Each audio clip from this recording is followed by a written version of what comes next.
case, just we can observe the unsupervised learning. And moreover, one of the important aspect is the unsupervised learning is not having any labeled data.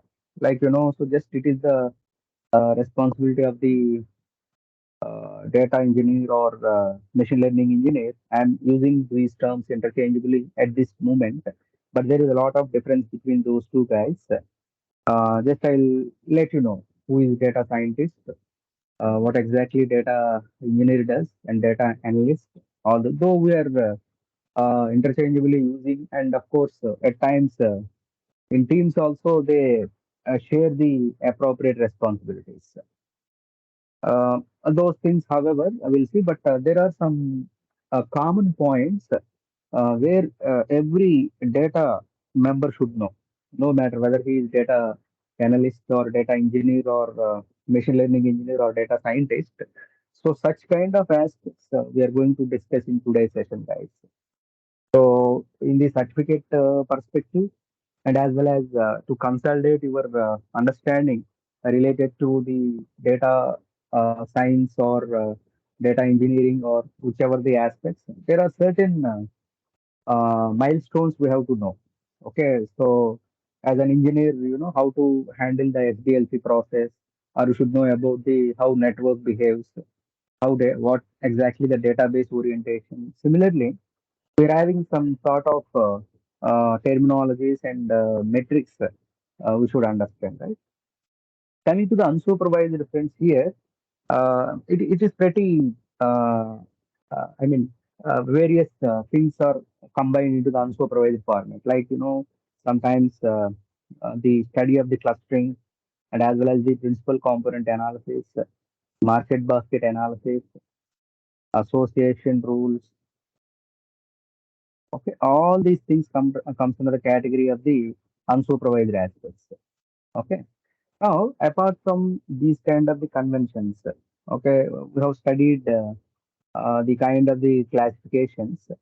Okay, because though we have not observed the in-depth coverage of the mathematical or statistical model, but we need to observe on what grounds these particular algorithms are going to work out.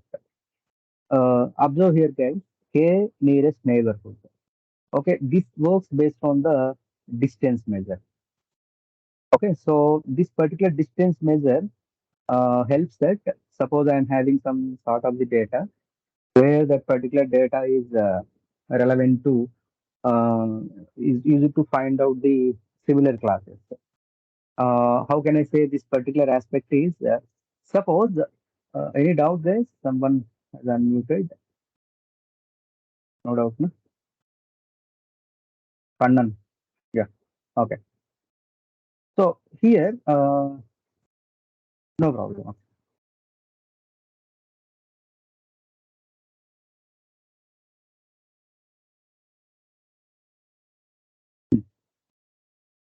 Okay.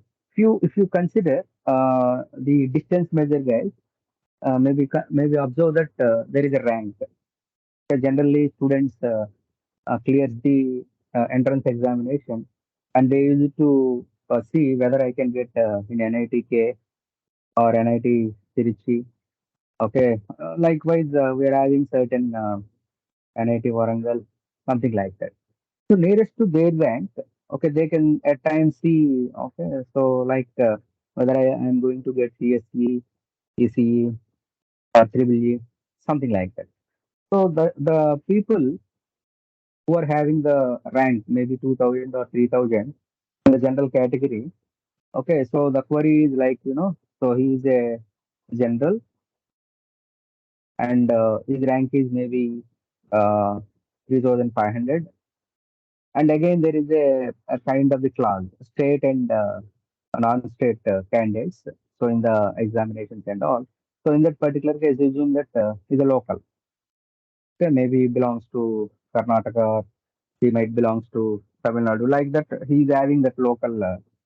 Uh, I mean, 50 percentage of the 50% of the seats will be allocated to those guys. So in that case, maybe he can, as a general candidate, he can opt for EC or Triple E. He may not get. CSE. So these kind of calculations, these are all distance measures actually. Maybe as an example, the previous whatever the ranks, the JE, based on the previous rank, the student can observe that whether he is going to get more or less with plus or minus 100 ranks, he can observe that okay, I'm going to get AC, or else I'm going to get triple E in so and so institution. So these kind of the applications can be easily fit into the K nearest neighborhood. So each and every algorithm, friends, here in terms of the machine learning, they are all having some background actually. So if you could able to observe that particular background, it is easy to observe. Okay, based on these particular conventions, we can able to perform the activity. So for such kind of the things, we are having the KNN. And coming to the other thing, we are having the naive Bayes. Okay, so this particular naive Bayes is most famous. Okay, why it is famous is that first let me give you what is the basis, because we are what we are understanding is just KNN. If it is coming into your mind, then you should say it is a distance based. Similarly, if I'm talking about the naive Bayes, this algorithm completely depends on the Bayes theorem. Okay, so which is some sort of the conditional probabilities. Okay, so based on this particular conditional probability, we are going to get the outcome of this naive Bayes. Now, what exactly the naive Bayes does is, let me put in this way. Especially guys, suppose there are opinion polls. Opinion polls we are taking. Suppose we are conducting some kind of research. What we are doing is we are some independent research forum. Assume that we are having some 10 people from 10 different states, so that like in the central government, because this particular central government is a combination of all the states MPs. Huh?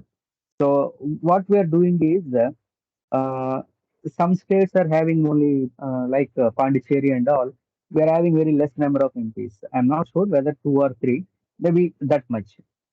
Whereas in Tamil Nadu like state, we're having more number of the MPs. Okay, maybe 67, 70 like that. So, if you are considering Maharashtra and all, even more. So that means, friends, here starting from the specific state, okay, some small states which are having two to three MPs, and similarly the states like bigger states, okay, Maharashtra and as well as Tamil Nadu. Likewise, maybe we are having some 35, 40, around 40 to 50. Okay. So like these kind of the things also I want to integrate. So here what we are doing is even the appropriate states which are producing 2 to 3 MPs, we are considering in the analysis. At the same time, who are really having the influence, okay, 40 to 50 MPs, so as to elect prime minister, or so as to pass some, guys, central government also need to have some strength so as to pass the bills and to make the all the provisions to the people and all. So first they have to pass the bill, and then only they can come up with the official gazette and all. So in these particular cases, there are situations like we need to consider smaller states and as well as the bigger states also.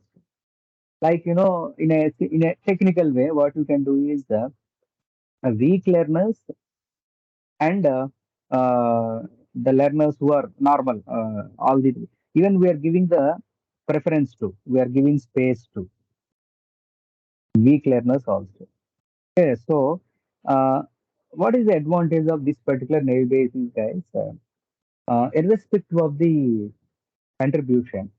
Okay, so suppose if I want to give some appropriate value or appropriate space for all the kinds of the what whoever participating in the analysis, and I want to give some equal preference to all the things. And sometimes, guys, it may not be significant also, but still, how the naive Bayes works is based on the conditional probability.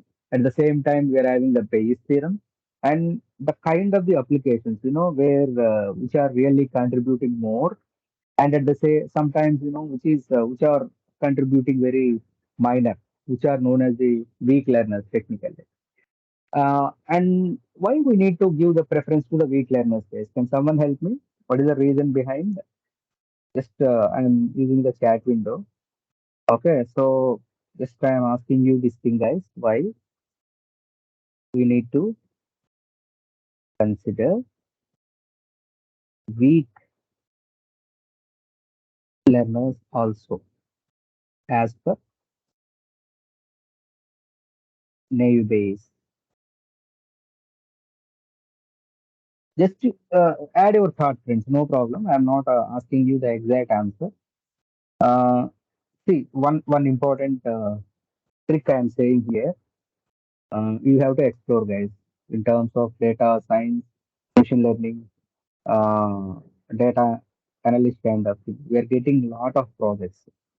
Okay, many projects we are going to get, and many projects are in pipeline, and it is all you need to ready. Okay, so you need to ready and explore more, and according to your demands and all, definitely you will be getting the corresponding monetary benefits also. Okay, so only the thing is, as a data analyst, as a data scientist, you all need to project your thoughts. Maybe that is a small contribution also, or else you may feel that is a small contribution. Sometimes, which may reveals the important aspects in the project. Okay, in our personal thoughts, guys, we always feel that maybe this thought may not be helpful to the team, or this may not be really contributing to our team. Leave all those things, guys. They are all myths. Okay, all people uh, in a given time, in a given scenario, they won't think alike. And when one proverb is there, if you are thinking all alike, then no one are thinking in the room. Okay, so the people, already 100 people are there, all 100 people are projecting the same thoughts. They probably all 100 are not thinking at all. So the thing is, with our new thoughts, with our efficiency only, we can lead these kind of the projects, especially. Apart from the apart from the technical aspects, the most important thing in the data engineering and data science scenarios is basically you need to have the convention of uh, just we project the things, understanding the scenario, observation of what exactly the suitability of the algorithms. Accordingly, you need to project the things, guys. So that means uh, the understanding of the problem is first thing. And after understanding, selection of the algorithm is the next one. And third important thing is model creation. So the model, what exactly that particular thing does is the model is, as I said, the model is a combination of the algorithm, pre-processing techniques, and the pre-processing may involve missing value imputation, encoding, and guys, feature engineering, many things are there. And even, at least two sessions are required for that to handle. And we'll see, guys, all the things definitely. Uh, Compact discussion will do without any problem. That will do. So all your contributions are really required, guys. Don't feel that I am a junior or I am a senior. I need to give the polished task. Never, because the subject matter experts and along with you, like statisticians, subject matter experts, all the members in the team should contribute.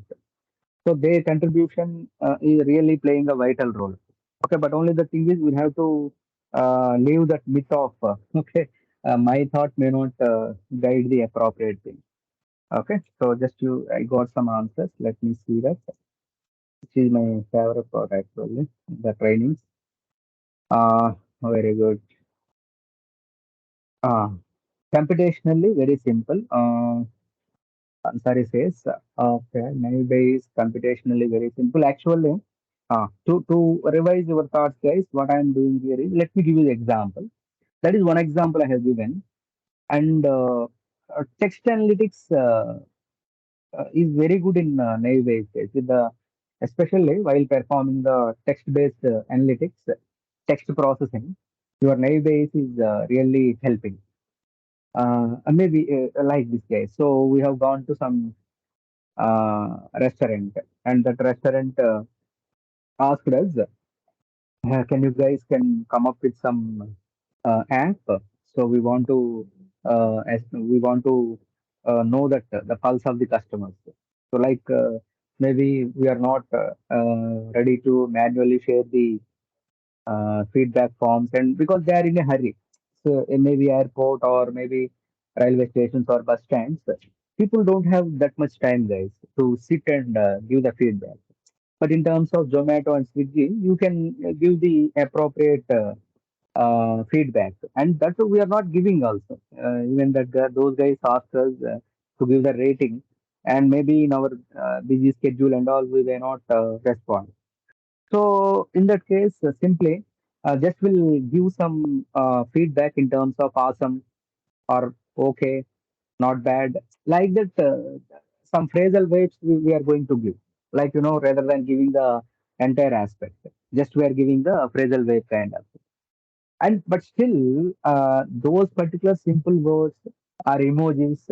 If I'm giving the emoji, and that particular emoji may give us okay for excellent, wow, for those kind of the things, we're having certain emojis. Whereas sometimes, guys, the emojis may be unhappy, like that will be. So the point here is, friends, whatever, wherever we are getting those kind of information, we should not feel that that information is not going to give any advantage to me. Okay, so for that particular purpose, okay, so we should give the priority to those simple words also, or these simple emojis also. Okay, so don't feel that simple things won't add value to the corresponding application. I'll give you some practical example. You are traveling, you don't know that road, and you are very curious. Of course, network is also not there, so your Google Maps are also not in a not loading. Assume that. So if you see some milestone where so and so city or so and so village is 5 km, then you feel very relaxed. Oh, I am going in a right direction, because no one is there to help me, and even apps are also not working due to the network issue. So these are all the milestone kind of things. Okay, so this is the extension, guys. Why I am giving you these things is as a data engineer or as a data analyst, you should see, guys. All your thought process you have to put in a proper way. The common sense reasoning, no? The common sense reasoning and all those kind of the convention. Very good, Sahu. Maybe is sensitive to noisy features, hence weak learners help to filter out irrelevant or noisy features and improve the overall performance of the algorithm. Partially correct, guys, because uh, why I am taking the weak learners is assume that weak learner 1, 2, plus so on, just we are having weak learner n, which is giving some a significant contribution. Okay, so significant contribution. So what I mean to say here is, though I am working with so many weak learners, at the moment I am adding all those particular weak learners, which is definitely gives some significant analysis. Assume that see in the normal election process also, guys, all the educated people and all the members, all the neutral people are stay in cities, and not there nowadays. They are not even going back and voting the. They are not participating in the general elections. What is the problem, guys? What is the problem? Automatically, the influence of money and liquor, all these playing a vital role, and we are electing the people which we are not at all interested or which we are opposed. That is the average. If you are not participating, if you are not obey the rule, if you are not participate in the corresponding thing, then lower than your standards, okay, the people will rule you. Suppose if I am not disciplined, guys. Actually, 10 is the session. I am starting 10:30, 10:40, my wish. So nobody will respect me because respect comes from not from the degrees or okay, of course, skill subject they are there, but with the discipline, with the proper understanding of the people, and with the following of the rules. Okay, with these kind of the things only people recognize us and respect us. Don't feel that breaking the rules will, of course, is a fancy kind of thing. Okay, just will break the rules and will talk nonsense and will in the meetings also in front of the junior team leads or in charges we explore everything, but in front of our manager we will feel okay, I need to be very cautious like that. Why that hypocrisy? So the problem is this only. So if in front of our okay, if I'm acting in front of these guys, I may get something we are expecting. That is the problem. That is the human nature. So once you break all these barriers, you go to the voting. You participate in all the town halls. You participate as per the rules and regulations. You join on time, the calls and all. Then see your career graph, friends. Your career graph should be pulled by you only, no one else. Upfront, I'm saying guys, it's not like okay, maybe one or two cases there are certain other kind of things may play vital role, but your discipline, your work to rule, and your commitment and your individual image definitely creates you one space for you, and sure you will be reaching to greater heights. Why I'm saying all these things, guys, just to open up. Okay, just participate in the discussion so that slowly, gradually, what you will be getting is you will be recognized. And if I need to talk something, I have to prepare. Obviously, at the moment you are talking, and you should come up with some nice analogy. You should come up with a nice strategy, and you are going to put your thoughts in front of all your team members, so that and these qualities are especially required in our domain, guys. Maybe in app engineering and gaming, it is your potentiality. Okay, so because that is completely relevant to some coding and as well as the implementation. But our machine learning and this data science domain, guys, your common sense reasoning and analysis power, visualization, functional knowledge, all are important, guys. Okay, don't feel that only Python programming is important or statistical understanding is important or vocabulary is important. No, your thought process and how you are seeing the appropriate problem statement and what you are understanding from that particular problem statement and what exactly your contribution towards to that. And you have to project all these kind of things. So obviously, guys, it's a teamwork, and especially the data science teams are heterogeneous in nature. If I'm saying the people belongs to data science, there will be the SMEs, statisticians, mathematicians, and as well as data engineers, data analysts, machine learning developers, Python developers, big data developer. All these members all together is a most heterogeneous kind of the group. If I need to say, that is a data science group. Okay, so your starting from your mathematical skill up to the common sense reasoning, everything is required. Everything is a skill in terms of the data science. So, if you consider these kind of the cases, guys, as I said, in terms of the neighbor is just some emoji. Maybe you are unhappy. You can give that unhappy emoji. You are while submitting your feedback, and you are very happy. Then you will be giving some oh kind of symbol. So these symbols are also playing a vital role, guys. Suppose out of 100, if 10 members would have given that happy symbol, then we can take the 10 happy symbols into the 50 members who has given some one liner for the feedback. Excellent. Okay, it is marvelous, and the food is very tasty. Like that, maybe they are having the phrasal verbs, and we can add these 10 to the those 50. Obviously, 60% members like our food. So these weak learners are playing a vital role. I have given some example. Maybe context might be different here and there. And apart from those kind of the conventions, uh, and any other guys, so just I'm expecting some more Sahu, good for your try. Of course, maybe is a value add with the simple weak learner kind of thing. After integration of all these things, we can able to get the significant benefit related to those kind of the conventions. Okay, this is of course one of my favorite algorithms, guys. But as a mentor, I should not deviate or skew to anything. But the way we process this algorithm is really excellent. So the procedure and all, computing the spam and ham mails. Okay, so just based on the text information, we are able to observe whether this particular mail is spam or ham. Okay, that kind of the gambit. And another thing, guys, support vector machine. Okay, so the next kind of the algorithm, support vector machine, where this particular SVM works based on the maximizing the margins.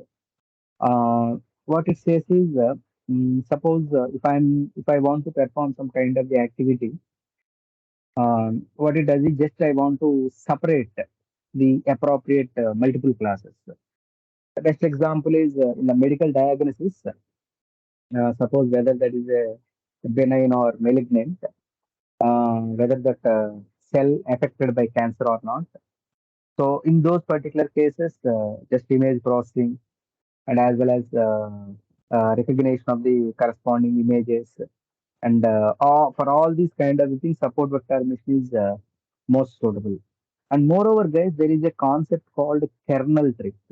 Why this support vector machine is famous is in terms of KNN distance measures. In terms of naive that weak learner empowering. In terms of support vector machine, the main crux of that particular support vector is the kernel trick.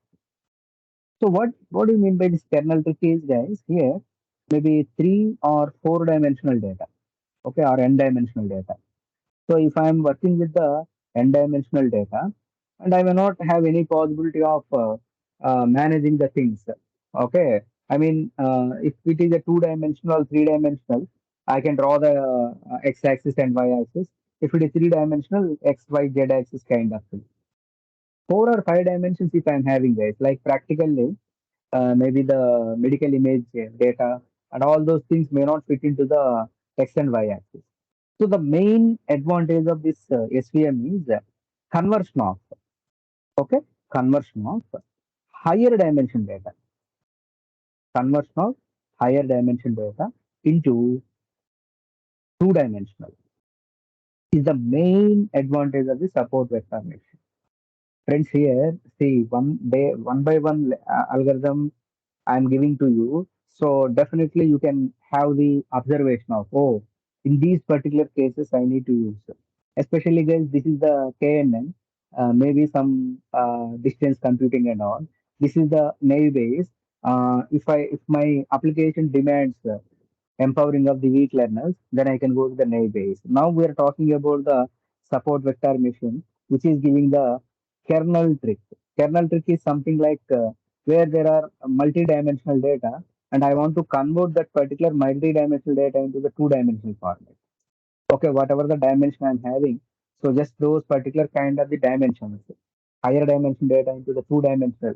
See, without loss of the generality, guys, it doesn't mean that we are losing some kind of the data. No, okay, without losing that important information, just it is going to fix that. How can I say is, suppose you have done a project, and you have spent some 6 to 8 months of the time to understand that particular project and to design the model and to analyze the corresponding things and all. And maybe if a team or manager asks that, okay, can you give a presentation of the project within 30 minutes of the time?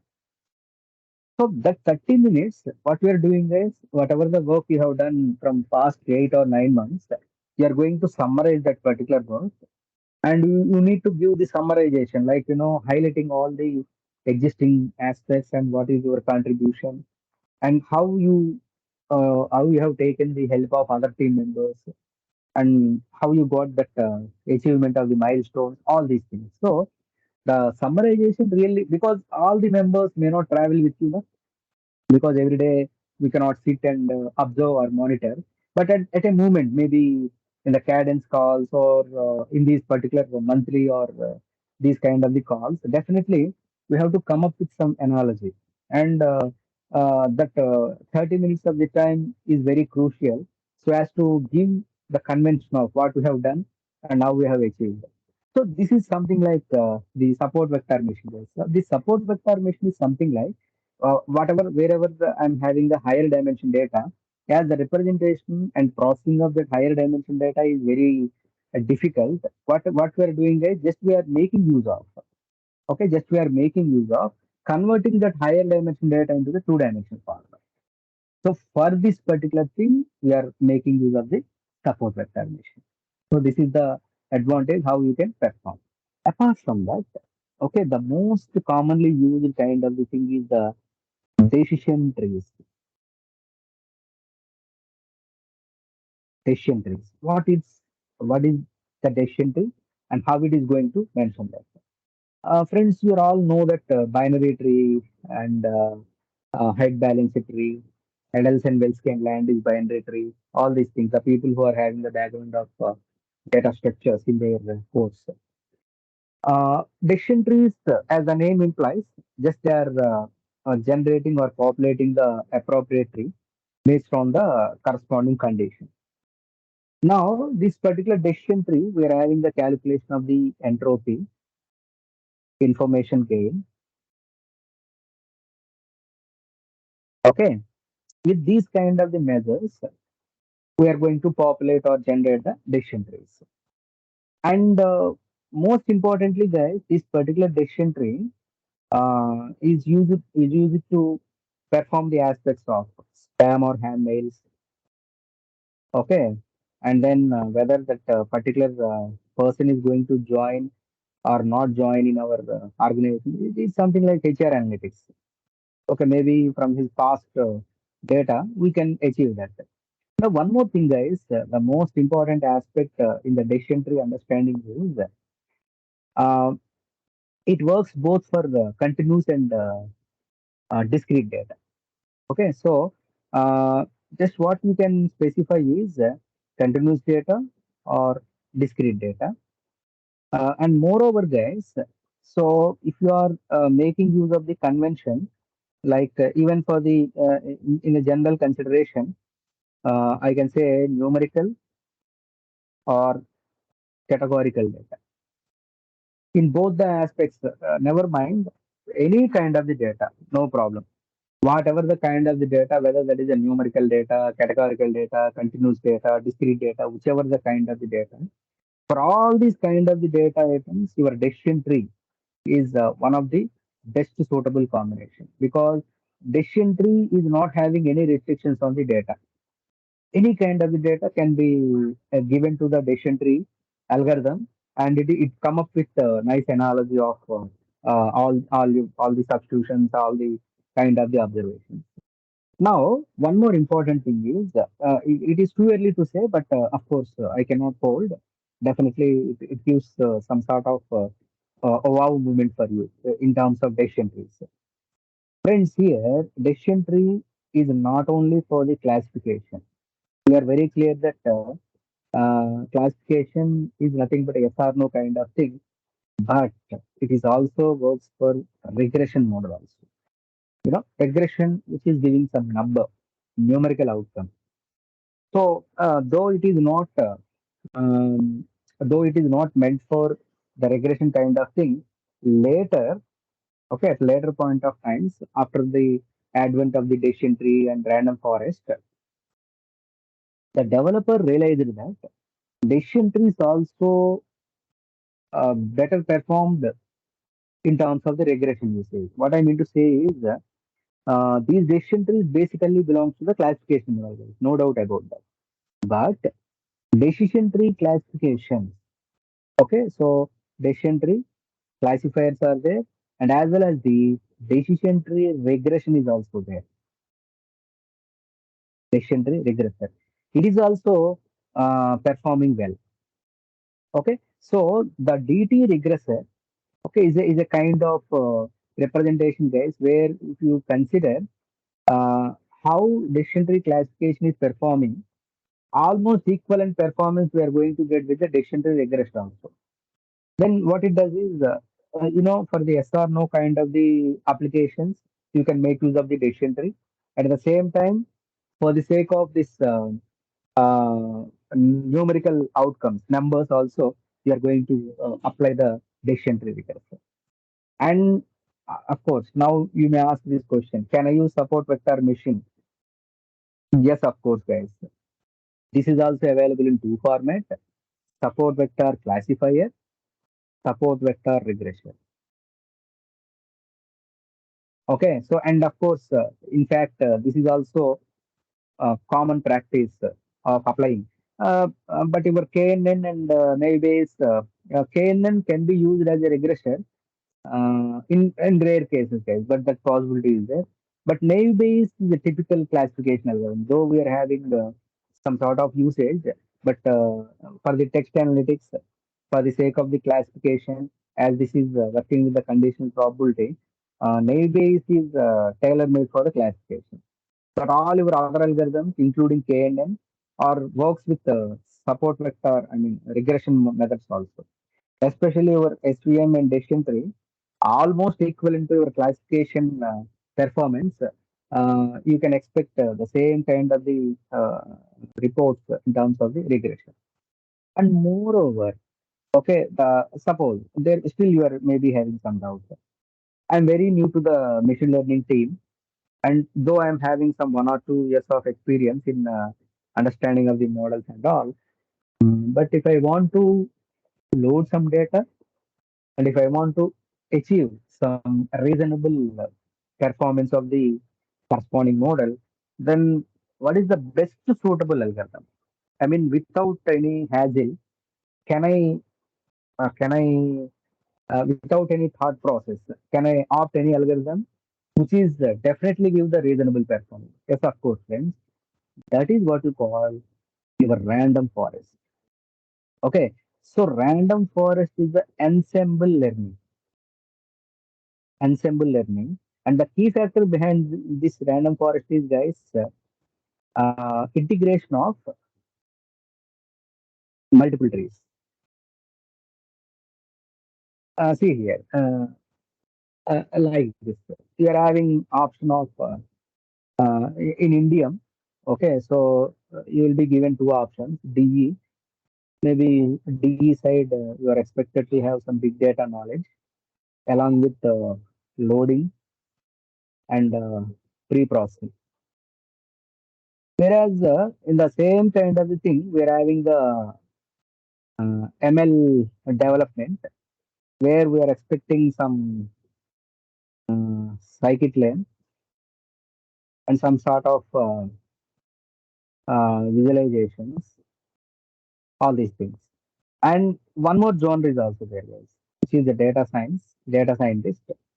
Some stat models we need to have, and some sort of the domain knowledge, along with uh, you need to have the little bit DE and ML knowledge.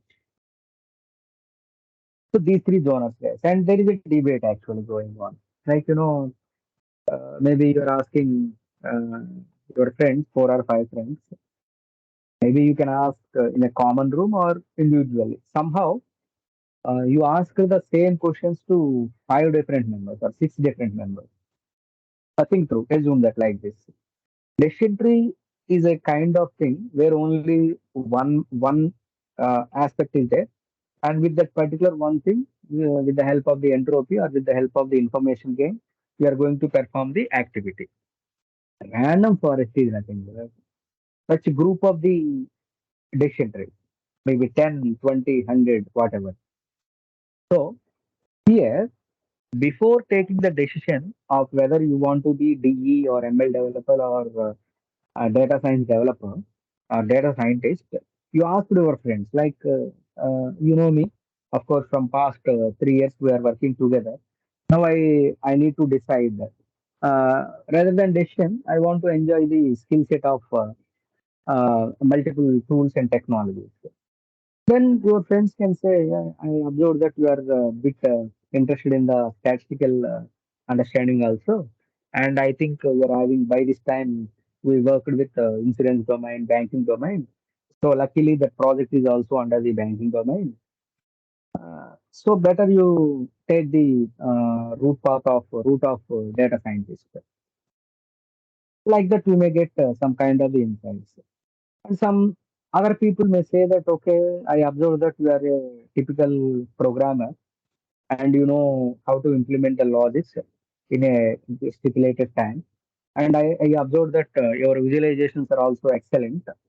Uh, though you are using Matplotlib or T-Bone libraries, but still you can able to give your thought process in the design of the graphs. And as per my analogy, because data scientist span is more, and with your experience, of course, definitely I'm not stopping you, but only the thing is, for your experience, now first explore the ML development, and then you think through up to the data scientist stage. So these are all combined versions.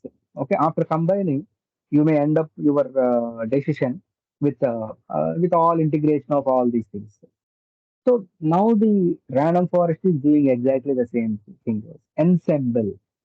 Okay, so just it is integrating or combining all these different sorts of the trees, and as a commonality. After completion of that particular thing, then we are going to decide. So definitely, friends, compared with the decision tree, the span of the random forest is more, because such a kind of the grouping of the decision trees obviously gives you some fine tuning of the corresponding decision making. Okay. So now see guys here how versatile our algorithmic structure. KNN, AWay, support vector machine, decision tree, random forest. Okay. So reason behind is in the earlier thing also we started with understanding of what exactly learning and why we need to learn. And thereafter, we have seen the distinction between normal programming and machine learning kind of thing. And then supervised, unsupervised, and reinforcement, all these kind of things. And semi-supervised also we have seen. And we observed. Yeah, I'm going to talk about the logistic also, guys, because neural networks, gradient boosting, or the some sort of higher grade algorithms. Definitely, first we need to understand the basis of these algorithms, and then we'll move ahead to the further. Okay, right. Now, the another option is we're having logistic regression. Guys, here, though the name regression, but why it is coming to the category of the classification is it is giving yes or no kind of the implementations, guys. Okay, so logistic is basically giving the classification, right? Yes or no kind of options, and moreover, values mapped to probabilities. Now, one more question I want to ask, friends. Why probability measures better than the exact value? Okay, so think through, guys. Just let me post this. Uh, just is it is also one of the important things. Why probability measures preferable compared to numbers or values in the analysis of the data? The most generic question, guys. In interviews also, in the machine learning, generally we conduct interviews no, for our selection process and all. In those interviews also, we test the reasoning capabilities of the members. In that case, we won't ask, okay, define logistic regression, what is naive Bayes. We won't ask those questions. We ask such questions like, though the logistic regression is having regression, why we are taking that as a classification? Can you give the importance of the naive in naive Bayes? And for what purpose you prefer the naive? That application oriented somewhat. Now the The same question I'm asking you guys. Why probability measures better than the exact value? Anyone can give this answer, friends, because it's not only for the senior or whichever the data scientist members, but generally, every from 10th class onwards, we're having that probability kind of the observation. And maybe you would have observed in some cases, the probabilities are better than the exact values. And in some scenarios, rather than giving the numbers, it may be suitable to give the probabilistic kind of the values. So just observe that, guys. In logistic regression, guys, just we are using the logit function actually. Okay. So this particular logit, what it does is this logit, what it does is log of odds ratio. Okay. What do you mean by odds ratio is probability of occurrence by probability of non-occurrence. If you consider, guys, there are two terms in probability. P, which is the probability of occurrence, or yes. Whereas if you consider Q, okay, this is belonging to no probability of no, and which sometimes we can say Q equal to 1 minus Q, because the at the outset, so occurrence plus non-occurrence should equal to 1. This is the basis, guys. Every probability of occurrence plus probability of non-occurrence equal to 1. Like, according to Hawkins theory, okay, Stephen Hawkins, just what he says, like, the whatever the formation of the earth. So just due to the blasting of these particular things, the earth got formed. And once the energies are same, then it will become nullified or zero. And he explains all the magnetic and all these kind of the theories so as to give the time of relativity and all these kind of time travels. Okay, so excellent book, guys. Okay, excellent book, happens. So now, why I'm saying all these things is if you add some components, it reaches to 1, and if you add some of the components, it reaches to 0. So the probabilistic analysis and all these kind of the conventions and mathematics and stat to understand any kind of the things, these are all the backbone guys. Without any thought process, the people who are having the interest, I'm not saying knowledge, interest. Interest in the sense, though we are not aware of that, we are not knowing that, but you are interested to learn that, and you are very keen to learn that particular process, because learning is everybody's game. No? So knowledge and skill is different, because maybe they would have studied in good institutes, and they may be having nice faculty members, and they are also having the avenues to explore more number of the textbooks and all. They would have got some kind of the knowledge. But as a typical human being, okay, if you are interested in learning process, or if you want to acquire some more functionalities, then that is actually required, guys. Okay, in the team and all, already existing knowledge is there with many members. But apart from that particular convention, if I want to come across with some more additional aspects, then we have to think through those kind of the considerations. Yes, again, Saho came up with one more answer. Because probability measures consider the case of uncertainty. Excellent, yeah, super. Uncertainty. Friends, here, our life itself is uncertain. And though we are using powerful machine learning algorithms, still we are in a position we cannot say that 100% this is going to happen. 100% we are going to get this mark. 100% I'm going to get this much pay. Uh, More or less, we cannot assure that the appropriate values we are going to attain. Then what we should do is, guys, we should do that some chances actually, as our friend said, uncertain situations. Okay, and in that case, 60% chances are there, 70 are there, 80% chances are there. Then always the 20% we are giving the margin actually. Maybe there are some uncertain kind of a situation where it highly influences our data set, and many key factors are there. No? So all these kind of the conventions. Okay. So these are all nothing but the classification kind of the thing. And now, friends, though whatever the algorithms, whatever the models we're having, I need to project in such a way that how I defend my model in front of the team members or in front of the subject matter experts. Because, though we are having the powerful algorithms like random forest, Bayesian tree, logistic regression, and all, but still, there are certain situations, guys, where you need to prove the efficiency or performance of the algorithms. For that, we're having the metrics of classification. Most required and important skills for every data engineer, data analyst, and data scientist. Because uh, how many number of lines of code you have written, but in the analysis part, two important things we need to do. One is the visualization.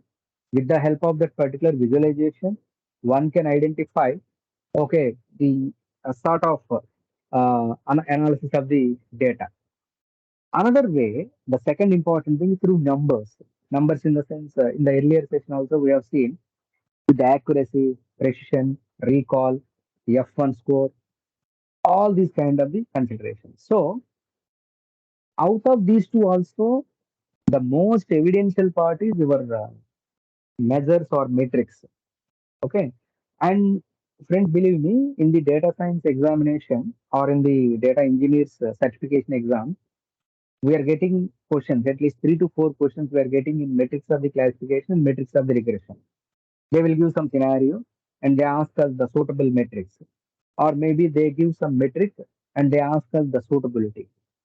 Okay, and they may ask us some sort of the insight behind these particular metrics and all. Now, I have compiled some logics for us guys. Okay, so this particular logic, the first category, okay, of the logic is confusion matrix.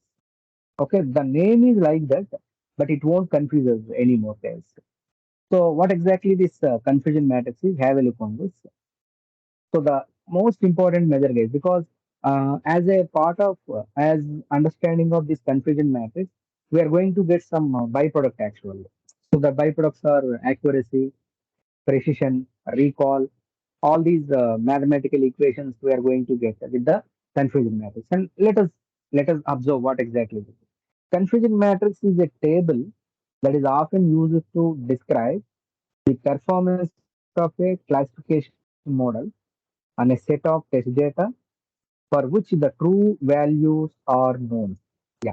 Before talking about particular metrics, guys, uh, this data science life cycle in a high level view we need to observe, guys. So here, of course, very first important point is your understanding of the data. Then once the data is understood, then data pre-processing. Friends, here your data pre-processing may involve sorry. So data pre-processing may involve uh, some sort of like missing value imputation.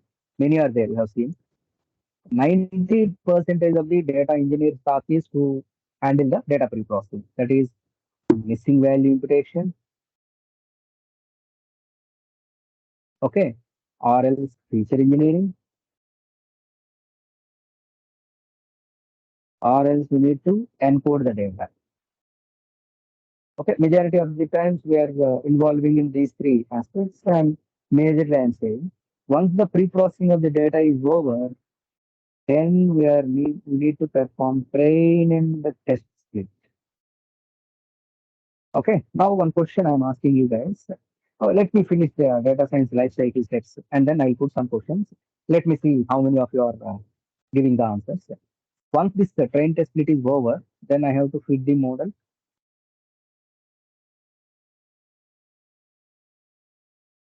and I need to predict it, measures,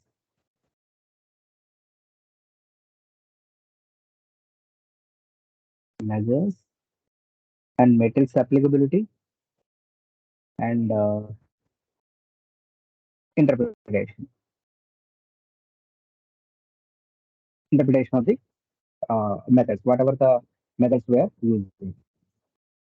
So here, if you consider guys, first we need to data, whatever the data I'm having, and this is the most important skill set, guys, because if you are making use of the data interpretation capabilities, based on that particular data, you need to apply some pre-processing techniques. Like we have seen some sort of missing value interpretation, and there are some feature engineering like normalization, standardization, and as well as the encoding techniques. Uh, Definitely, I'll give you all that knowledge, guys, because many of data scientists are here, many machine learning developers are there, and which are definitely important for the DE guys also. Okay, no problem. We are having both the concepts covered. And moreover, once this you feel that okay, your pre-processing is over and your data is ready to uh, work with the algorithm.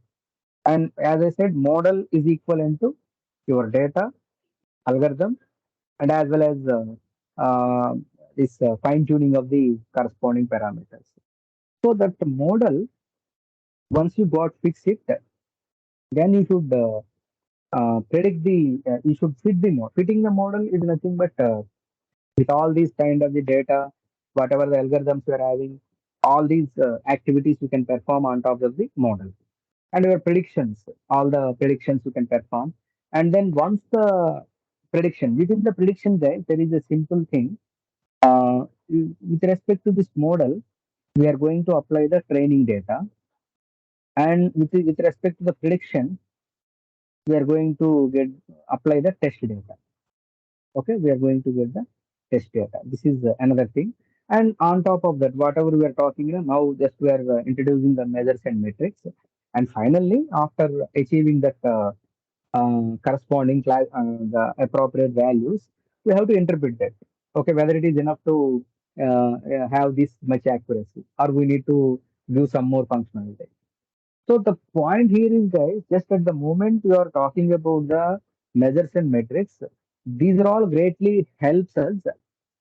Suppose if I want to know about Kannan, or if I want to know about Elias, okay, or Dasaradan or whoever, then I should see him whether how committed he is.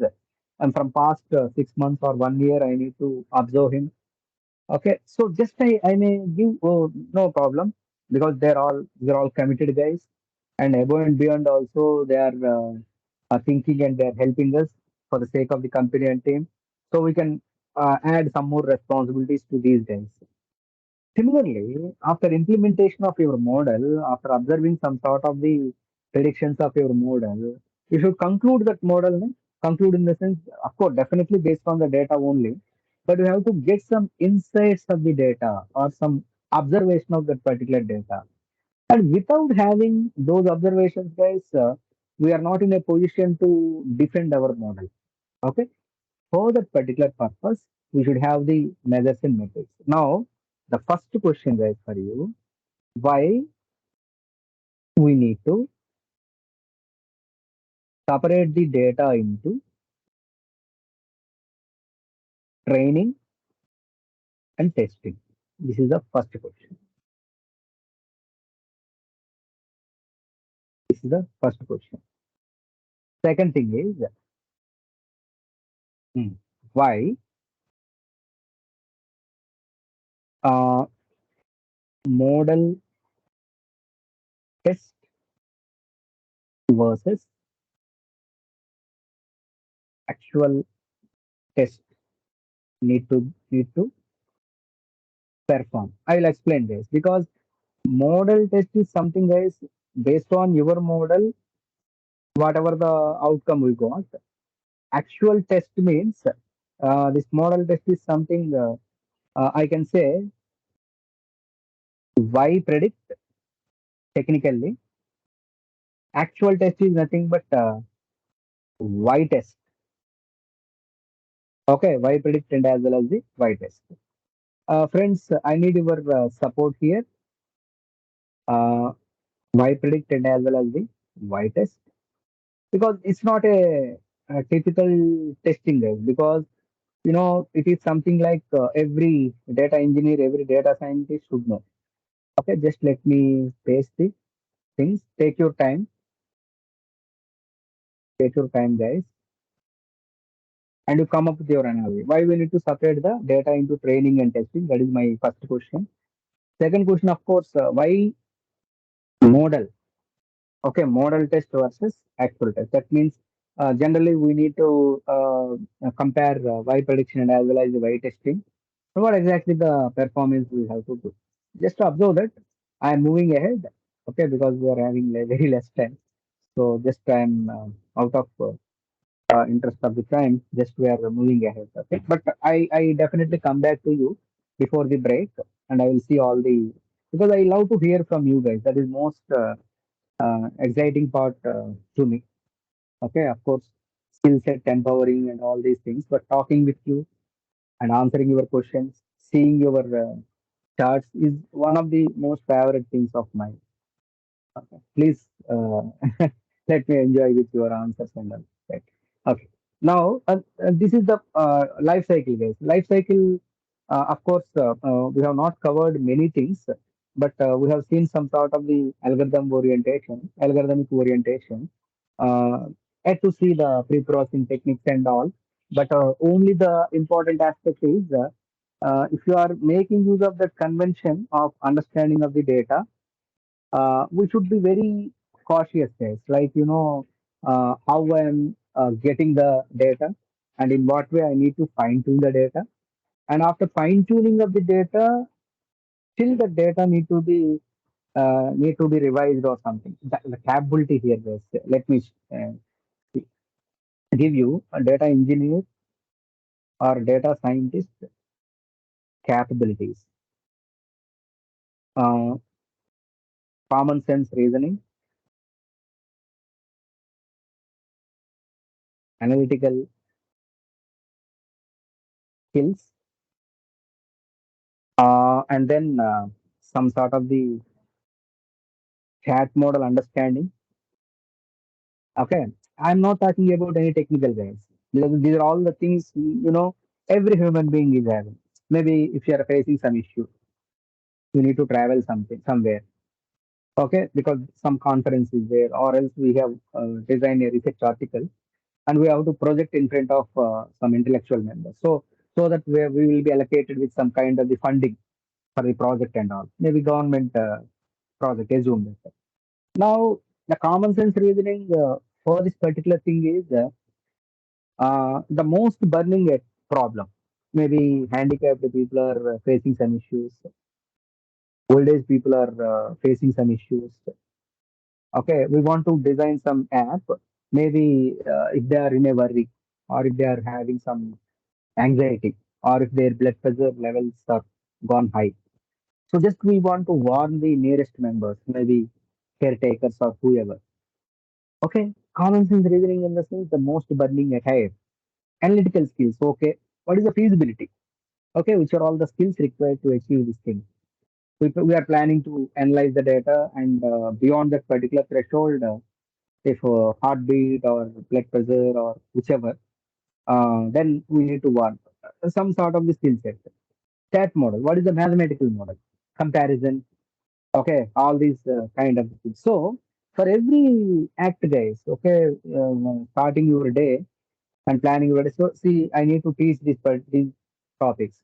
Then I have to prepare for 3 hours lecture. Definitely, I have to prepare 4 to 5 hours. Okay, over the period of time, maybe that 4 hours will get into 2 hours, and maybe within 1 hour, I can prepare 4 hour content also.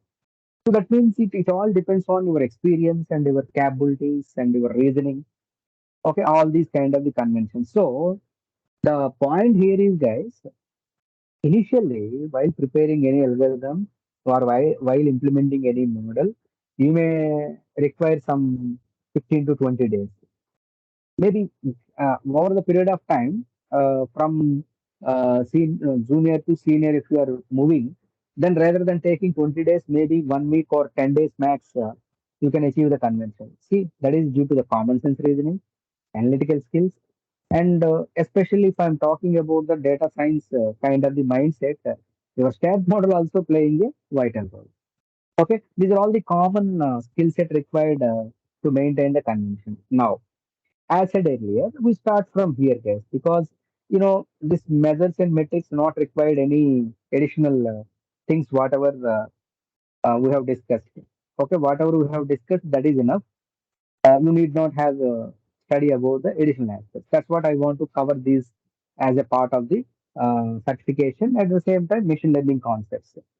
Now, if you are referencing the first such kind of the measure or metric in terms of the classification is your confusion matrix, which is most commonly, most frequently used kind of the structure in terms of the classification.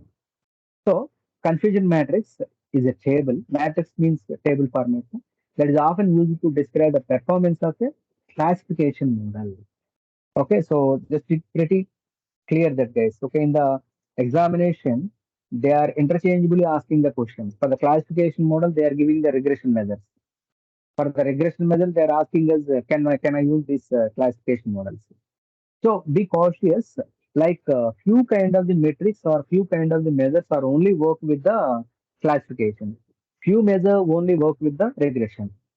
Probably in today's session, I'm going to cover these aspects, right? Classification as well as regression. And if time permits, then only I can take the presentations. Friend. Sorry for that. Just you excuse me for today because a lot more to cover. So I thought of maybe by this time I'm going to cover confusion, but I cannot. I could not cover that. So if time permits, then only we'll take the presentations first. Okay, otherwise tomorrow I'll take the presentation. Okay.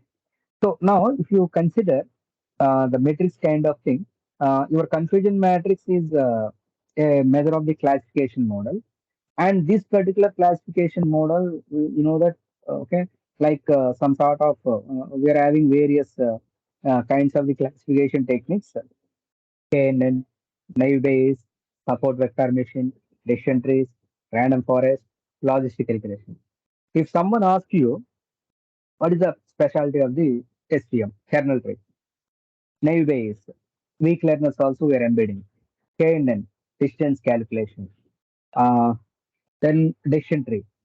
Okay, works with categorical, numerical, any kind of the data, and of course, this supports both classification as well as the regression. Random forest. Without knowing much, if any data scientist want to perform the activities related to a more reasonable kind of the outcome, if we want, we can apply the random forest. Logistic regression.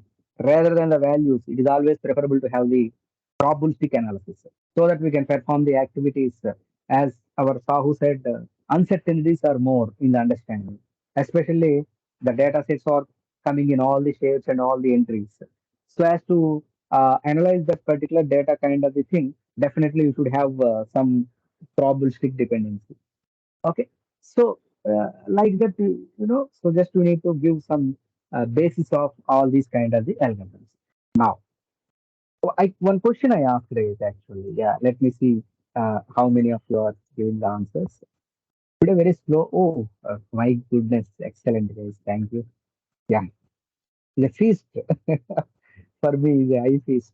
Misra, so Anurag Misra says to calculate confusion matrix and others as if we calculate with training data when model will give 100%, all will be the excellent. Yeah, like it. Nice. I'll come back to that. You also go ahead, guys.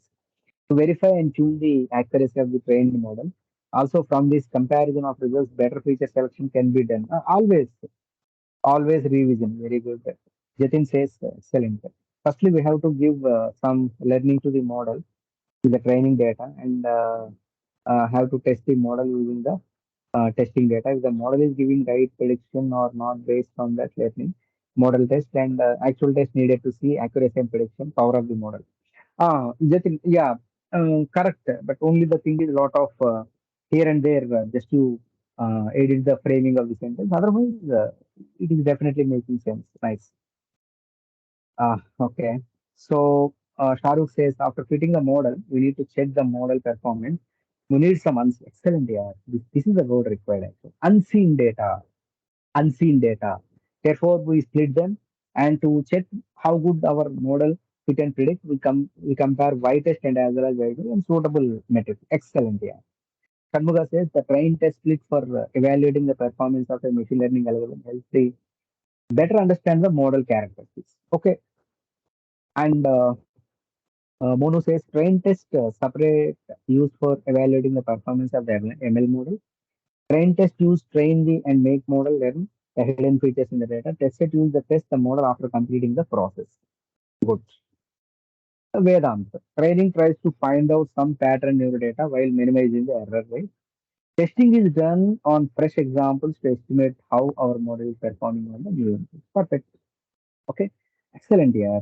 So all members. But I expected from Surendra, Elias, okay, all these guys also. Just you also put your thought process, guys. Okay, so definitely, if we are given a chance of exploring ourselves, definitely we are going to make the differentiation. Now, test and train split, as said by our friends, let me summarize the aspects. Training is something on the known data, guys. Let me give you this example. You are attending some client evaluation. Maybe they are asking the testimonials of the earlier clients. Why those testimonials are for the okay already the proven kind of the things.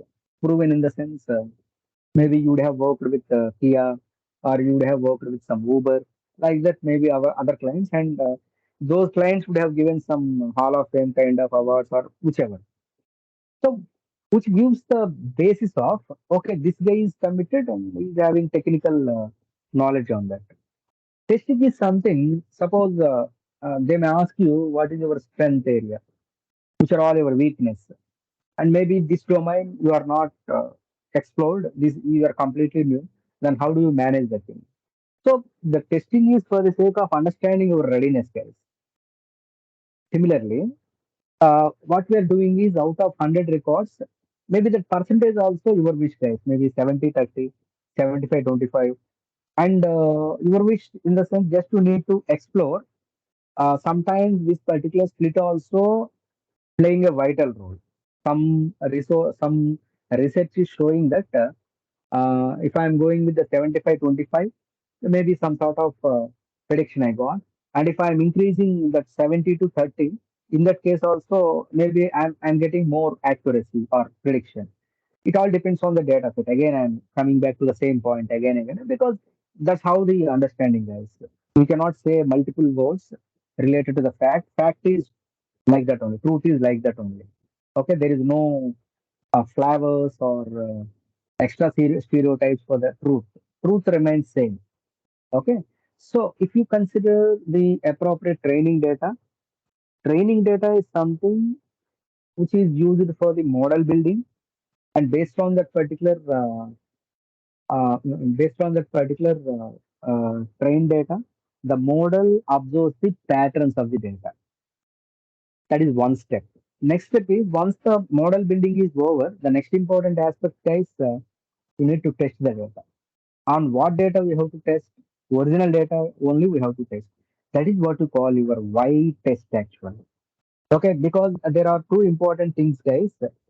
Your Y prediction, which is the model based data, whatever your model generated, and as well as your Y test. So what we are doing, guys, here, just if you observe, you are having your Y prediction, okay, given by the model and your Y test.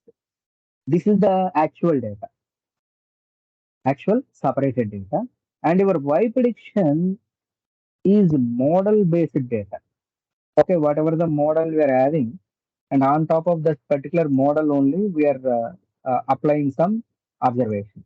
Okay, so now if you refer the distinction between these two things, guys, because already known data, this is already known data, and this known data we are comparing with our implemented data. And obviously, guys, there is a concept called error rate. What do you mean by this? Error is your y test minus y predict. Okay.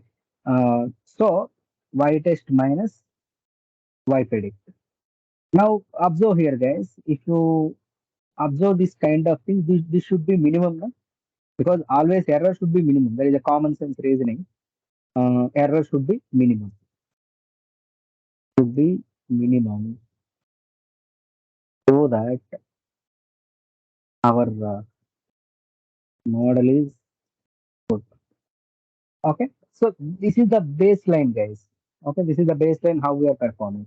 But practically for all the values, we cannot compute y test means y predict. Na? Maybe I'm having the SVM or decision tree, random forest, for all those kind of things. There should be some benchmark. There should be some kind of the common platform where I want to implement the process of this prediction. For that, okay, for that we're having the confusion matrix. I'm pasting here, guys, some kind of the understanding, so which is very required.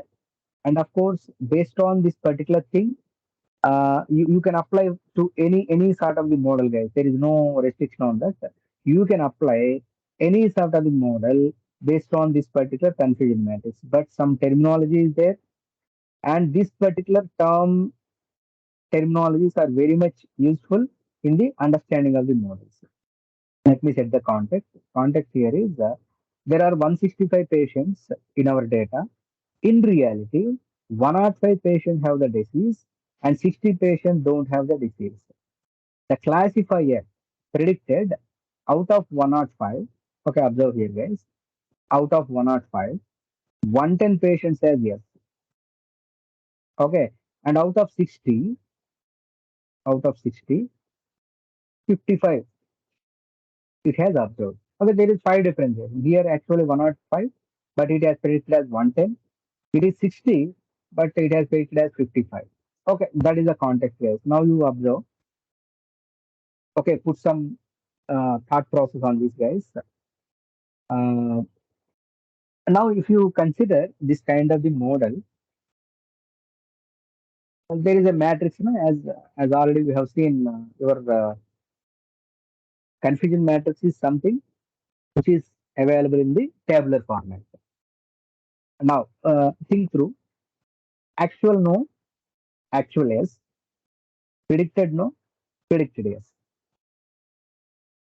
Total, however, n equal to 165. 165. Now, your predicted yes, actual yes, predicted yes, and as well as the actual yes. Your predicted no, actual no. Okay, so the combination here, both are no, and here there is a conflict actually. You predicted as yes, but actually no. Here the prediction is actually no, but the values are yes. Like that, the matrix is giving the combination of aspects. Like, you know, guys, we are conducting the session. People attended for the session. I mean, conduction attended. Yes. Second category people would be there. If you are conducting the session, people are not there without permission, without telling you to their manager or else the academy. Okay, just like that, they are absent. Okay, so that is what a conflict actually. Session is going on. Those guys are not there, nor informed to the academy, neither informed to the manager. Okay, there is a conflict actually, ambiguity. Now let us try to understand the true positives. True positives. I'll mark these things, guys.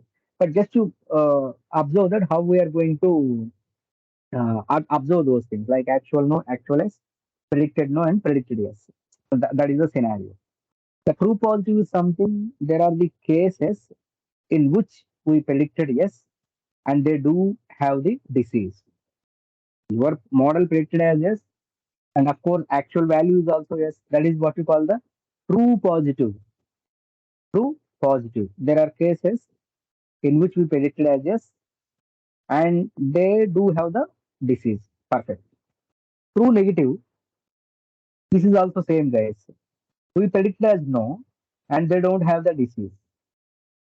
We predicted, however, no, though they don't have the disease, but really also they doesn't have the disease. That is not the that is the nothing but the true negative. Now the dangerous things guys here. False positive and false negative. False positive in the sense we predicted yes, okay, positive. We predicted yes, but they don't have disease. This is a false positive. Your model predicted as yes, but they don't have the disease. This kind of the error is known as a type 1 error.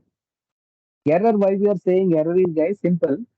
Uh, Maybe if that is yes, your model could have given as no. If that is no, your model could have given as yes. That is the second category. If you see false negative, what it does is false negative. We predicted no. We means here model. Our model predicted as no, but they actually do have the disease. And this is a dangerous thing, guys. Okay, the person affected by some virus, but our model is saying he's not affected, and it is also error. But it is predicted as if, but that guy is not having any disease. Okay, both are errors only. More or less, impact may be different, but ultimately these two are the errors. Now you may ask, what is the outcome of this? Simply, it is a gaming kind of thing where you have given some matrix and you are telling that, okay, our model is given yes, and actually yes, our model has given no, actually no. You categorize that as a true positive and true negative. But after that, there are conflicts also where our model has given yes, but the actual data is no. That is what we call the false positive. Our model predicted as no, but they are having the disease. That is the false negative. What is the outcome? Okay, because it is a technical jargon kind of thing, but practically what we are going to get and how we are enjoying the benefits of, and how do I defend? Because simply with this kind of thing, I don't think I can convince the customer or client. And even in front of the team members also, I may not have the voice to defend myself. Don't worry, guys. Just let me first map the things. Try to observe this thing. A little bit clarity you are having now. Predicted no, actual no. True negatives. Okay, now friends, true negative. What do you true negative? We predicted no, and the actual value is also no. See the combination. Predicted no, actual no. Predicted no, actual no. Now let us come to the true positives. Your true positive is nothing but these are all the cases in which we predicted yes, and they do have the disease. See, predicted yes, true positive 100. Actual yes, predicted yes. So these two must be higher level, guys. Okay. So out of if you consider total, we are having 165 cases. I mean total patients. Out of those 165, 150 we could able to predict. If it is yes, then we predict it as yes. If it is no, we predict it as no. It's perfectly all right. But the danger or the problem to your model is resides in these two parameters, guys. False negative and false positive. If these values are high, if these values are high, then your model is suffering with some sort of negativity, or your model is erroneous. Model is entered into the erroneous conditions. Now the point, guys, here, your true positive and true negative must be more. Your false positive and false negative must be less. As far as your true negative, true positive are gaining up, you are safe. No need to worry. But whereas in terms of your false positive and false negative, you should minimize those kind of things with the help of hyperparameter, with the help of the model tuning, or with the help of the data pre-processing. There are certain aspects where you can observe. Okay. Now, one simple question I am asking, guys. Okay. In training, the model is performing very well,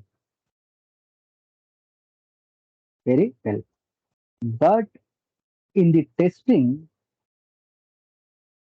the model is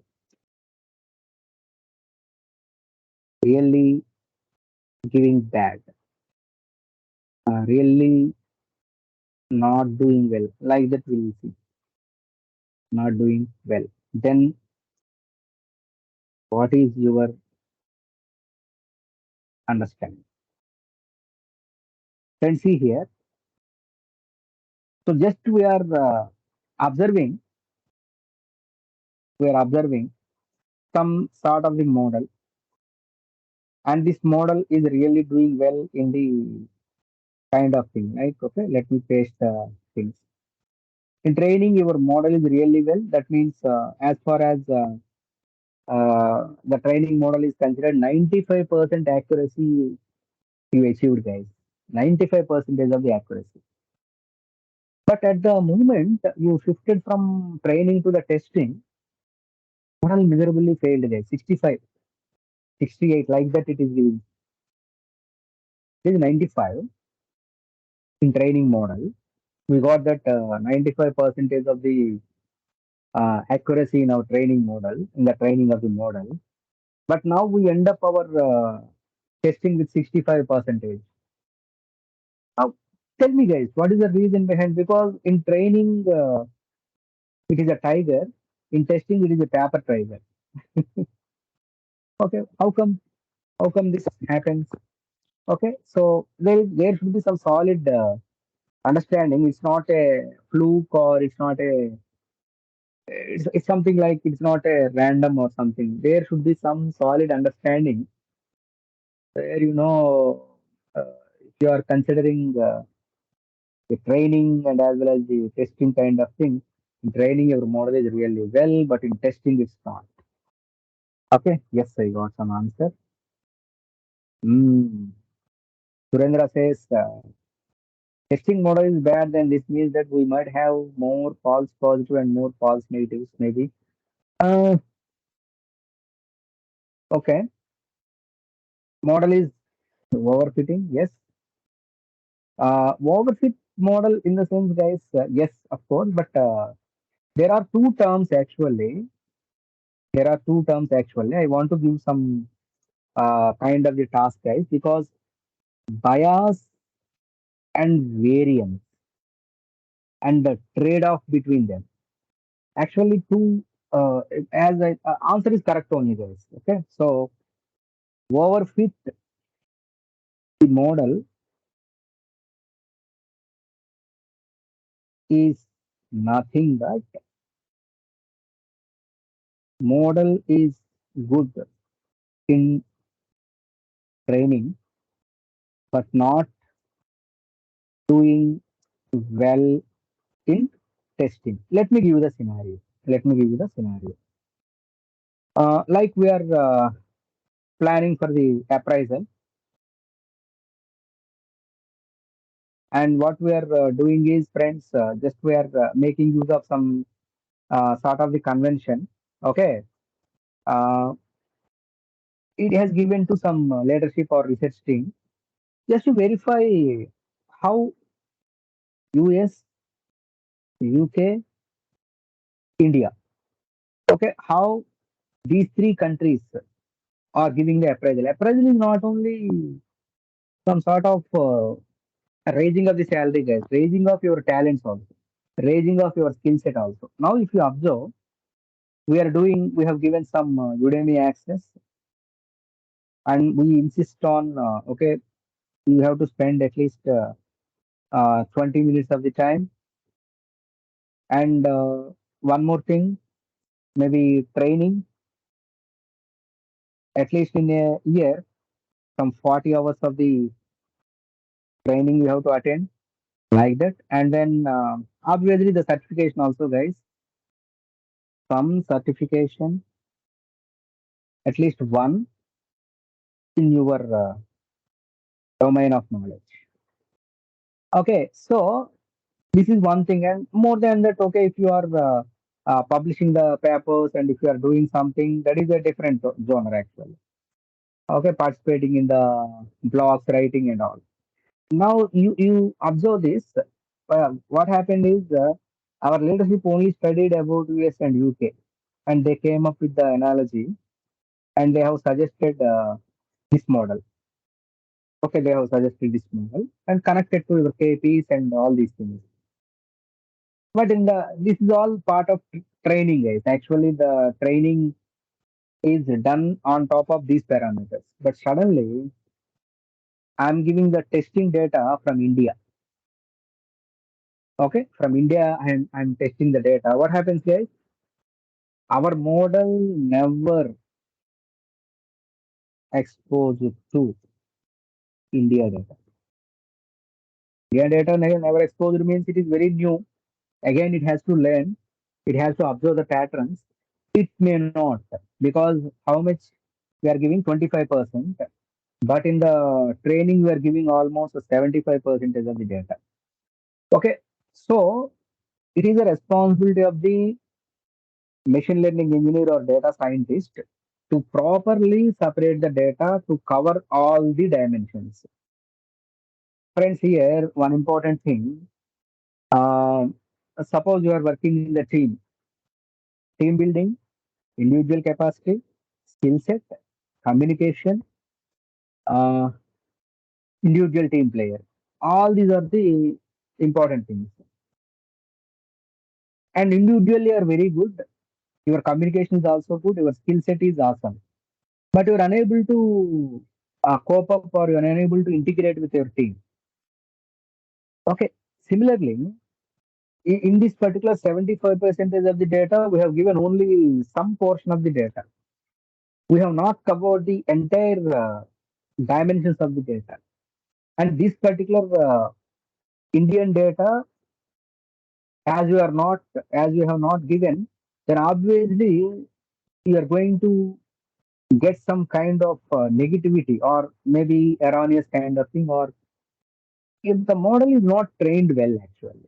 So India data, as you are not given to that particular model, obviously it ends up with some sort of some other zone actually. Because your US UK data, if you are giving again in testing, friends, in testing, if you give US data, it may give same 95% accuracy. And testing, if you give UK data, again it may give some 94 or something like that. But whereas the problem is in testing, if you give the India data, it may give some 65 or something because unseen data. Your model never seen that particular data, so it fails to understand that particular data due to the imbalance. Okay, for that particular purpose, we're having many things, guys. One of my favorite is K-fold cross validation. Maybe you guys would have used this, at least few members. K-fold cross validation. Friends, believe me, the understanding of the data engineering, machine learning, data scientist, we are all lucky fellows, guys, because such kind of the topics we're having. But only the time permission and as well as your support is required. Then we can write some book also on this because those many aspects are there, right? So at the outset, what I'm saying here is if your model is not given the complete knowledge about the data, it's not the model's fault, it's the fault of the data scientist. First thing. Second thing is in what way you are going to segregate the data, in what way you are going to arrange the data is most important technique. If you could able to, if you are able to perform the logic of, if you are able to establish a kind of the separation of the data in such a way that well balanced data between training and as well as the testing, and obviously you will end up your predictions in a better way. Okay, I got some more answers. Let me see. Need to train model with a large data of equal and yes results. Not only yes results, Misra. Maybe all the ways, because if you are giving yes results, then suddenly if it is seeing no, then again it is a new data for that for our model. That is also one dangerous situation. Okay. However, no matter where, we are not bothering about yes or no kind of thing. But our intention as a data scientist background is we need to empower our model in such a way that by examining, by giving all possibilities of the data, and without any deviation. So if you give all possibilities of the data, then obviously we'll end up with some sort of determinant. Okay, but it is the responsibility of the data scientist or machine learning engineer so as to balance the appropriate testing data and as well as the training data. How it is possible? Just you need to give the entire population of the data and balancing of that particular data into k-fold cross validation, which is most important consideration. Now, just I'm giving some sort of maybe I can allocate this task to someone else, guys, because however we are taking the assessment one, just you think through the bias and variance trade-off, and thereafter I want to give some other thing. Yeah, k-fold cross validation. This thing is also we are very much required. That particular thing is very much required. Okay, this is the k-fold cross validation. Okay, now let us go back to understanding of the uh, byproducts of the confusion matrix. So up to now, what we have seen is your confusion matrix is giving us some sort of the yes/no conditions, and this matrix is divided into some slots like true negatives, true positives, false positives, and false negatives. Coming to the true positives are the cases in which we predicted yes, and your data is also having yes. True negative is nothing but your model predicted no, and of course the data is also no. False positive, type 1 error.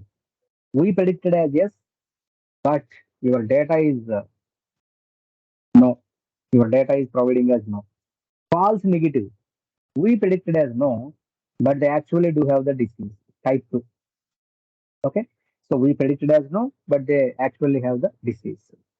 Now the byproducts, guys. Be with me, friends, because out of these particular whatever I am saying now, you are going to get one or two questions directly. Okay, apart from your confusion matrix, accuracy, precision, recall, specificity, prevalence, like that we are having some sort of the convention. Just I'm with evidential kind of aspects I'm giving, guys. Just observe here. Examples also I have portrayed, so you can easily identify. Now, in our hand, we are having true positive, true negative, false positive, false negative. These four parameters we are having. Now, observe here, guys. Everywhere, accuracy, true negative, true positive combination, misclassification or error rate, which is a combination of the false positive and false negatives. And apart from those kind of the convention, I'm having the true positive rate or sensitivity or recall. And then I'm having the false positive rate, specificity, prevalence. Okay, prevalence is a rare measure, but of course, sometimes we may apply those kind of the measures also. Let us see one by one, and after this topic, just we'll have a break because many metrics I'm talking, but definitely these metrics are very much important. You need not buy heart anything, just understand that. Okay, because everywhere we are having the mathematical measures, and of course in our scikit-learn and all these MLlib kind of thing, you need not worry about what is the formula. I never insist you to by heart the formulas, guys. Only the thing is the underlying assumption and what exactly the base point. Okay, that base point you need to observe. You need not remember all the syntax. You need not remember in these days also. It's not that much important, guys. I am saying okay because the understanding of the topic, which are all the algorithms are there, the suitability you have to verify. Accordingly, you should come up with your analogy. That is the most important consideration. Now you consider the accuracy. Overall, how often is the classifier correct? Overall, how often is the classifier correct? N is the total number of units, true negatives plus true positive. Now, guys, here true negative, actual no, your model is also predicted no. True positive, actual yes, your model also predicted yes. And how many of such cases are there, guys? Here, true positive 100, true negative 50, by total 165, however. So in 90%, 90.91 accuracy we got actually. That means if your data is yes, model also predicted as yes. If your data is no, model also predicted no. We are talking about the model. We are talking about the model because at the end of this particular accuracy, we are talking about the model. How many yes, how many no, and how many times your model predicted as yes, how many times your model predicted as no, and moreover, your model. Okay, so tells about your model includes, okay, includes yes as yes and no as no correctly. Both the things involved, guys, because sometimes there are only specifications related to yes, there are only specifications related to no.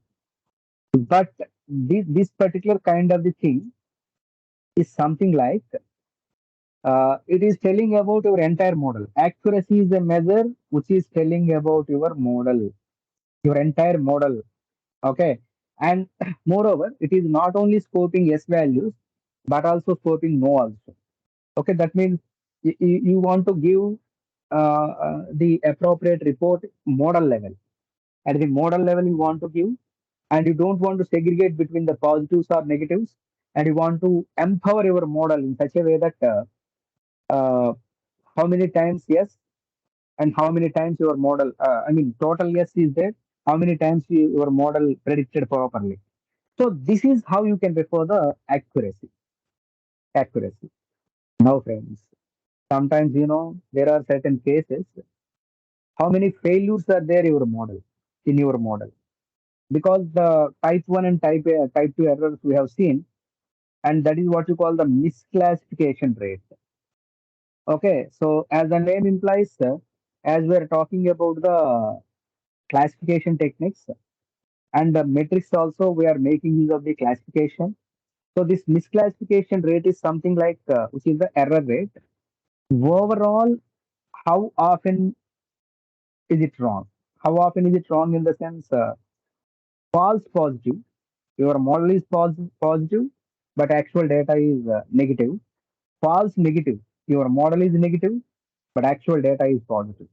So such kind of the cases we are having. Just to go back, false positive 10, false negative 5. See, 10 plus 5 by 165. But fortunately, we got only 0.09. Okay, only those many misclassifications are there, around 9%. 90.91 correct only. 9.1%, which is nothing but your error is nothing but your accuracy. 1 minus accuracy. Accuracy is this thing. And if you are subtracting from 1, you are going to get the error. Okay. So misclassification rate, why we need to study, guys? Why we need to study is, okay, apart from the correctness, there are certain weakness of our model. Because yes as yes and no as no, that is fine. But yes as no, no as yes, something weird. Our model is behaving in a different way. We have to fine tune that. Of course, up to some extent only we can fine tune that case. 100% of the accuracy we may not get. So finally, whatever the methodology, whatever the aspects we are getting, overall, I have to observe the what has gone wrong and what is perfectly all right. As far as in this example, we have done some real work of the accuracy up to 90.91, and your misclassification error rate. Okay, this is somewhat is a kind of error rate, 1 minus accuracy.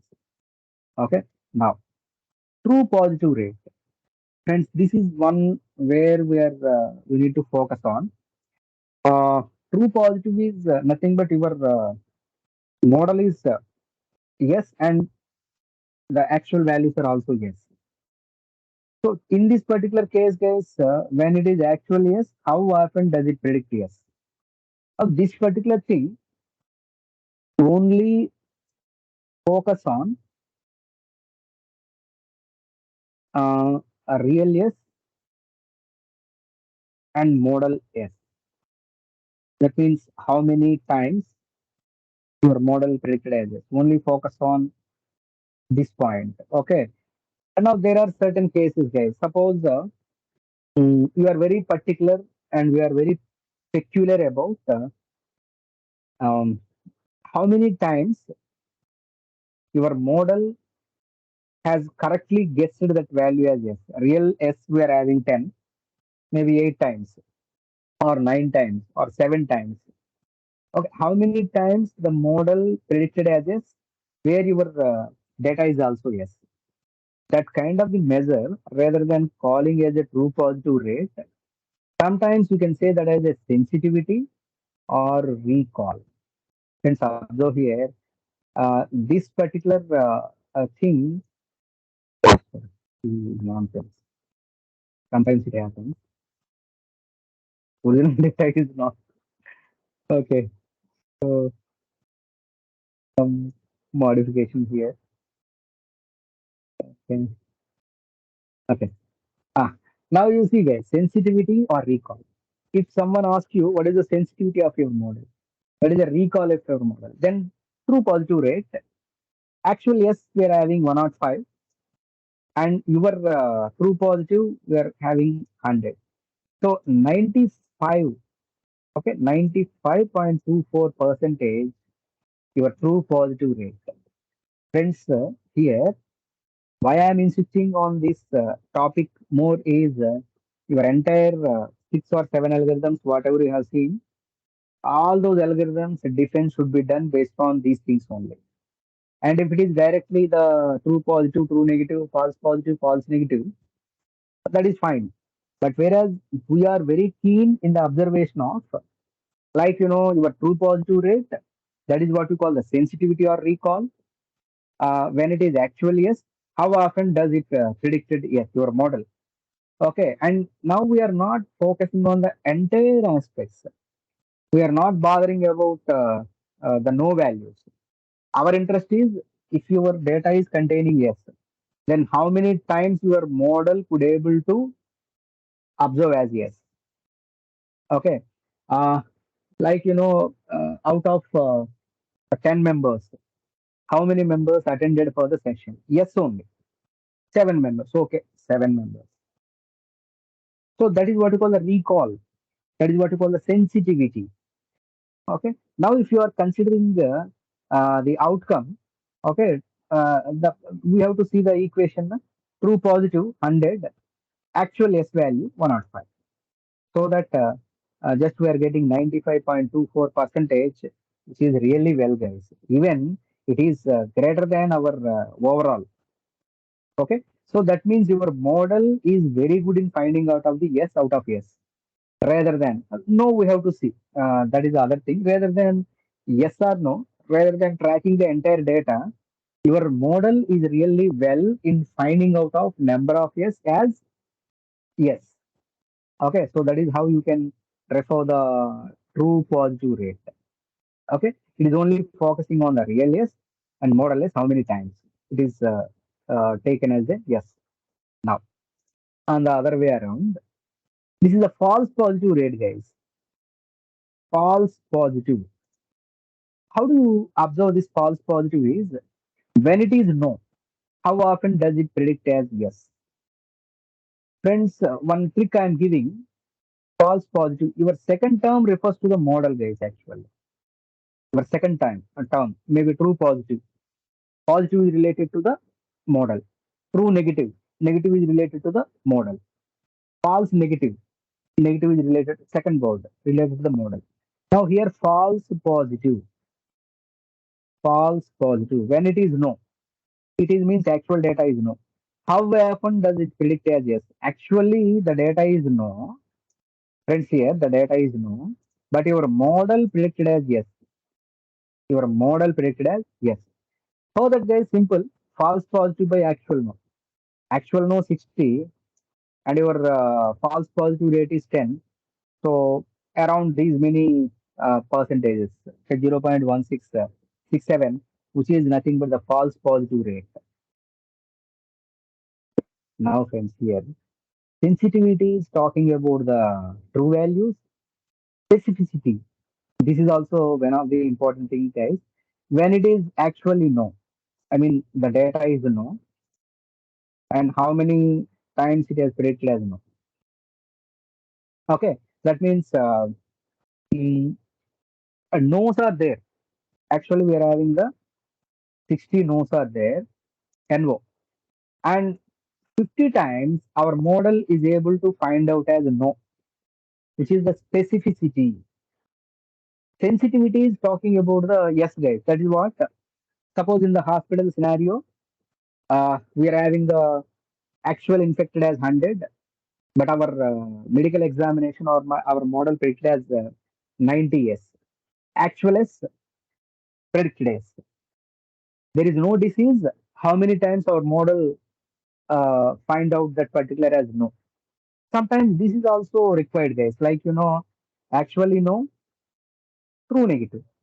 So that means true negative, how many times we got, and which are all the actual no's. Then we got this 83.33 percentage times our model could able to find out actually no, and as usual the prediction is also no. Don't get confused here. Sensitivity only yes. How many yes? How many true positives? Specificity, total no's, actual no's. Okay, that is what we call this thing. And there is a specificity one minus false positive rate. Just we are going to get the specificity. Otherwise, just we are going to get that information, and then you can apply that specificity measure. One minus that false positive rate. Once you are getting that false positive rate, then you are going to observe that specificity. Now, this is a rarely used thing, guys, but I thought of giving you. Sometimes I observed in our examination, they are asking prevalence. How often does the S condition actually occur in our data? Is something like, out of total. Okay, so it's not like S or no thing, guys, because total we are having 165. Our actual S is 105. Okay, so that means actual S conditions occurred, actual S conditions out of the total conditions. That is what you call prevalence. So actual S is 105 out of the 165. So in our data, okay, 63.64 prevalence is there. That means out of total yes, no, we're having only yes. How many actual yes are 63.64 percentage? Okay. Now see, guys, here. Okay. As a part of our confusion matrix, we started studying understanding of the model and as well as the original data. And then we slowly gone to true positive and true negative understanding, false positive and false negative understanding. And then there are outcomes where we have observed that there are accuracy measures, misclassification rate, true positive rate, false positive rate, and as well as the specificity, prevalence. Like that, we are having some sort of observation related to the byproducts. Apart from those conventions, we are having very, very important discussion. Like if our model is really doing well in the training, but which is not really well in the testing. That is due to the problem of the overfit, as our friend said, Misra. Overfitting is a condition where your model is not exposed to the full length data. Only it is uh, uh, only it is taking care about some portion of the data. Your data is not well balanced, so obviously it is the responsibility of the data engineer who has to manage the balancing of the data. And once the data is perfectly managed, then only we are going to perform the activity of uh, the proper handling of the overfit of the data. And I have given some study bias and variance trade-off. Just to have a look on that, guys. For every data engineer and data scientist, these two terms are as a buzzwords. Okay, definitely we have to see. And what is the trade-off between? because trade-off between time and space in your algorithms, data structures and algorithms also, you're having that kind of the convention like how we are managing our algorithms in time and space orientation. Okay, so just to observe the kind of the convention. Apart from that, guys, just if you refer the example we have seen, in the study of US, UK, and India data, but in the training we did not mention the India data. We have given only US and UK data.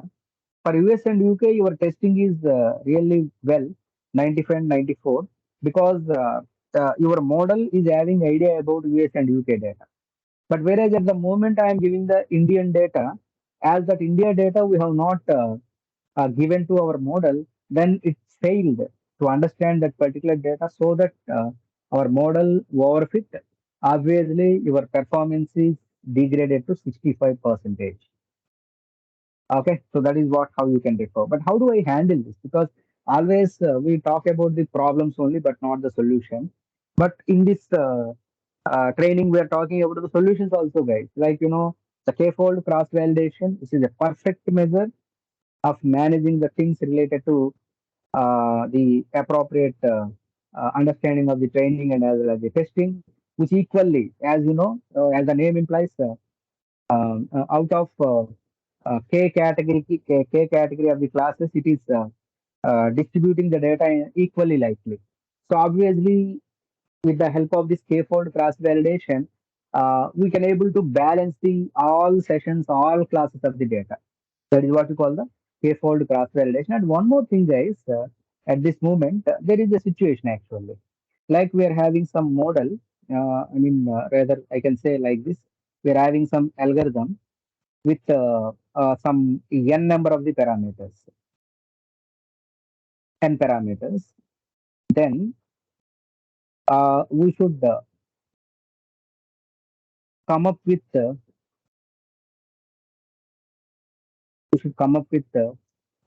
best selection of the parameters. Best selection of the parameters. Okay, maybe that is the hyperparameter or whatever. I want the name, guys. Actually, okay, I want the name. A name in the sense, what is the technique? Okay, what is the technique? So as to come up with the best parameter. Suppose I'm having one algorithm, and that algorithm is having certain parameters. Maybe if I'm choosing the combination of those parameters, then my algorithm or my model is going to give the best thing. For example, to clarify, SVM is having C value and as well as the some row value we are having along with the kernel value. Okay, and we are having various values for each of these parameters. Then there are certain situations where I need to end up my performance or estimation of that particular thing with adjustment of these kind of the things. Whenever I am performing some kind of the activity with plenty of the parameters, I have to select the best parameter. Then it also takes some time. No? Okay, manually if I'm picking each and everything and I am applying the combination. But rather, there should be some sort of mechanism where automatically that particular mechanism should guide us. Okay, the combination of these parameters is going to help us to come up with the nice strategy. Okay, so just to think through, guys, because one of the best part of the corresponding measure is, so understanding of this aspect. Like for every algorithm, it is important only. Algorithm, parameter, apart from that kind of the convention. Okay, so now I'm stopping here, guys. Once this is over, then we'll jump into that regression metrics. I don't want to postpone that to some other day. There are certain measures related to the regression, so that in a way we can first before going to that matrix, just I'll give a brief about already we have discussed regression and kinds of the regression, what is the importance of the regression, all these things we have seen. And we'll see some sort of mechanism where like how classification we are getting accuracy, prevalence, and as well as the true positive, true negative, false positive, false negative, all these things. Like that, we're having measures for the regression also. Because regression measures are different. They are numericals. No? Because classification, as we are getting the yes or no kind of aspect, for those kind of the things, I'm having my own setup of the matrix. But whereas your regression is giving the numbers actually. For those kind of the things, I should able to come up with some other kind of the matrix. Okay, let us see. And I got some answers. Uh, no, so K-fold is talking about the data, but here we are talking about the algorithm. Okay, so data, you are right, K-fold. But if I am talking about the algorithm, there should be some fine tuning of the algorithm, fine tuning of the algo, or selection of best combination of the parameters, best combination of the parameters. Okay, so I'll be waiting for you guys. So just you think through and come up with your analogy, and let us finish the matrix of the regression also, so that we can complete one circle. Like we started with the understanding of the classification, some algorithms we have seen. Apart from that, we studied this thing, all the metrics. Now we are going to talk about regression. So your classification regression are completed. Now we will see the unsupervised learning models. I'll give a glance of that.